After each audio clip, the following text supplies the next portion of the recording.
5 o'clock, and you're watching KCCI Channel 8 Des Moines, Iowa's news leader, with Steve Carlin, Cynthia Fodor, and meteorologist Mike Lozano. This is News Channel 8's First News at 5. He eluded police for months, but now the suspected railroad killer is in custody after turning himself in to police. And how safe is your personal information online? Congress is talking about that issue. We'll have more from our Washington Bureau. Plus, a penny saved is a penny earned, but apparently many people don't want to part with those pennies, and that's creating a penny shortage. Good afternoon. This is News Channel 8's First News at 5. I'm Steve Carlin. And I'm Cynthia Fodor. The manhunt for a suspected serial killer is over. Rafael Resendez Ramirez, also known as the railroad killer, is now in custody.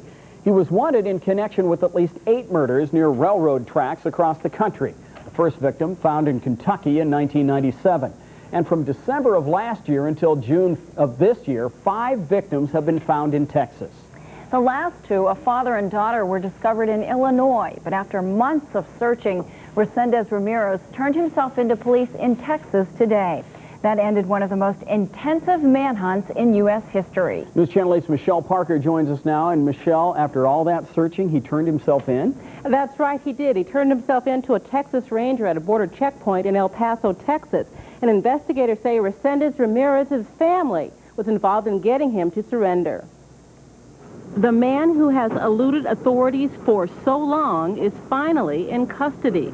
39-year-old Rafael Resendez Ramirez appeared in court in El Paso, Texas, before being taken to Houston. He's suspected of murdering at least 8 people from Texas to Kentucky to Illinois, whose homes were near railroad tracks. He's charged in 2 of the killings.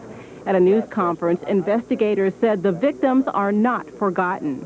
We cannot bring your loved ones back, but we did pledge to work endlessly to bring the accused to justice, and we did just that. Authorities say the surrender of Resendez Ramirez came after intense negotiation with a sister in Albuquerque, New Mexico. His common-law wife also had urged him to give up. I think it was crucial that the sister and the clergy, and there's also a relative in Mexico that has been assisting in this procedure.